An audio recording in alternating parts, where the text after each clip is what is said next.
senang rasanya bisa bertemu bersama kalian dalam pembelajaran ini. Gimana kabarnya?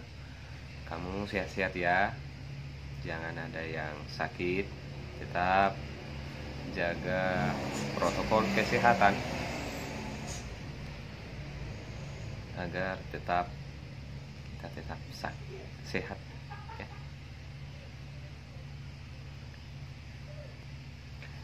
Dan setelah tadi kita kebaktian dan juga renungan juga, pembacaan firman Tuhan, dan juga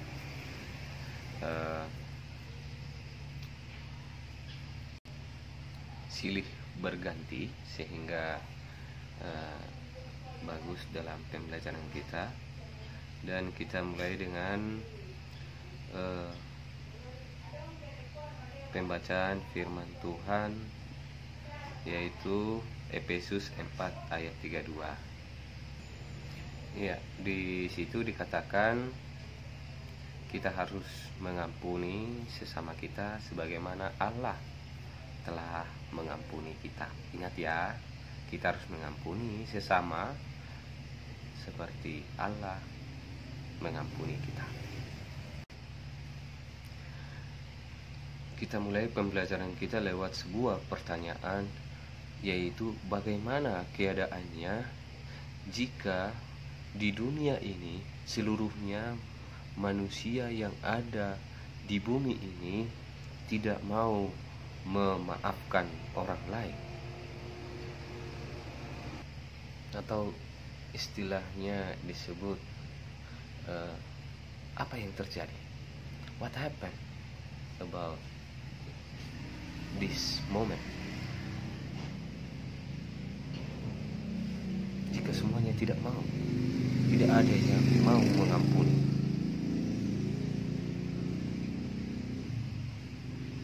Nah, itu dijawab secara pemikirannya masing-masing. Nanti kita lanjutkan bagaimana dengan Allah mengampuni kita.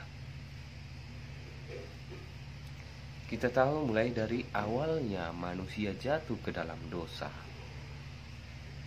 Allah tetap mengampuni manusia. Mulai dari manusia jatuh ke dalam dosa sampai ke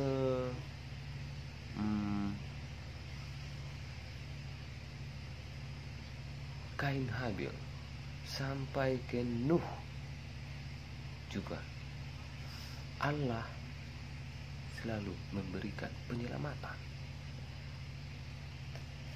Oleh karena itu, dalam peristiwa air bah lah yang dapat kita lihat juga sebagai karya penyelamatan Allah. Dan yang menjadi pertanyaan adalah, mengapa Allah harus menyelamatkan manusia melalui anaknya Yesus Kristus? Ini yang perlu dipahami.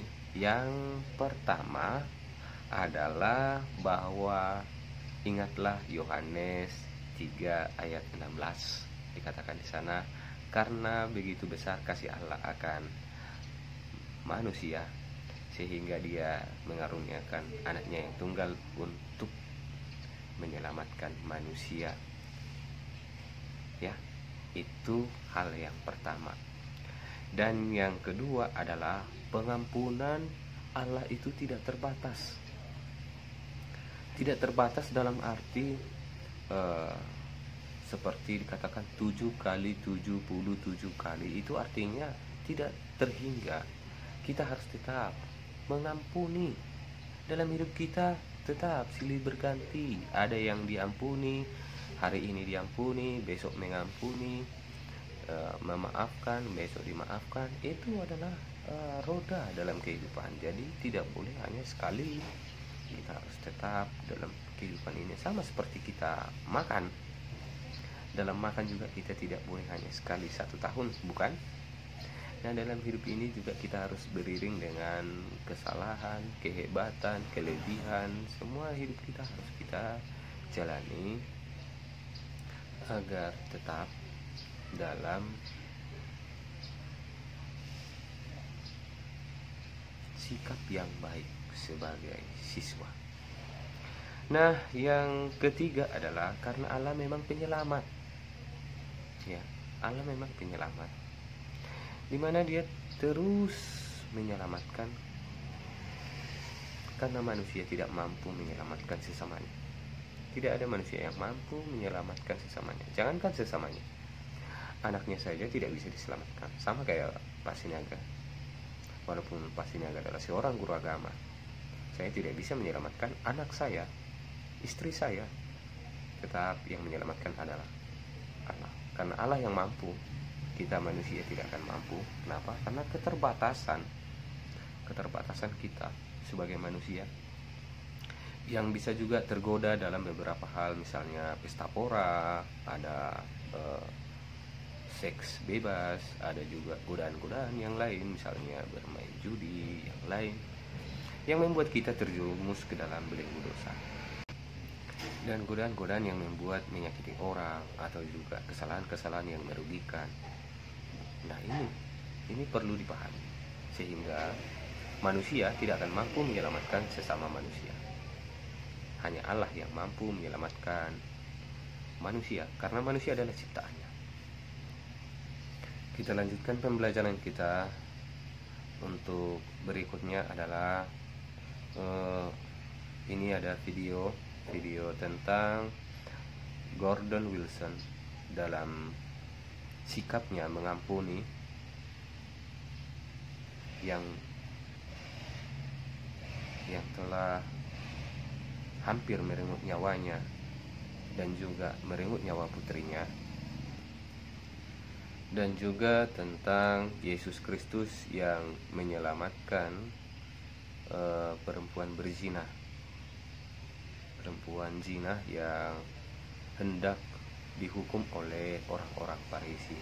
Ini salah satu bentuk yang perlu Bapak minta adalah perhatiannya, agar dapat mengikuti pembelajaran lewat video itu untuk memberikan pemahamannya tentang video tersebut. Apa yang dapat kamu ambil dari video itu nanti akan menjadi tugas-tugasnya. Jadi jangan hanya menonton, tetapi juga mempersiapkan bekal, dan ada nanti pertanyaan-pertanyaan dan juga penilaian-penilaian yang akan Bapak berikan. Jadi ibaratnya ini sambil menonton, sambil menulis mana yang penting, agar nanti ketika ada pertanyaan, sehingga bisa kita mengikuti dan juga melanjutkan proses pembelajaran kita hari ini sampai dengan selesai. Silahkan mengikuti dan tetap memberikan perhatian ya untuk siswa-siswi kami. Siapakah Gordon Wilson? Gordon Wilson adalah seorang drummer di Enniskillen, berwarga negara Irlandia Utara. Dikenal sebagai juru kampanye perdamaian selama masalah di Irlandia Utara. Dan dia juga sangat dikenal dengan memaafkan pembom yang menewaskan putrinya, dan memaafkan teroris, dan menentang balas dendam loyalis. Lahir 25 September 1927 sampai 27 Juni 1995 di umur 67 tahun. Gordon Wilson mengatakan, "Hati saya terluka. Saya tidak membenci mereka. Kata-kata sengit tidak bisa menghidupkan mereka kembali. Saya akan berdoa setiap malam agar Allah mengampuni mereka."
tugas-tugasnya akan Bapak sampaikan kepada anak didik kami, dijawab dengan bagus. Ada waktunya akan Bapak berikan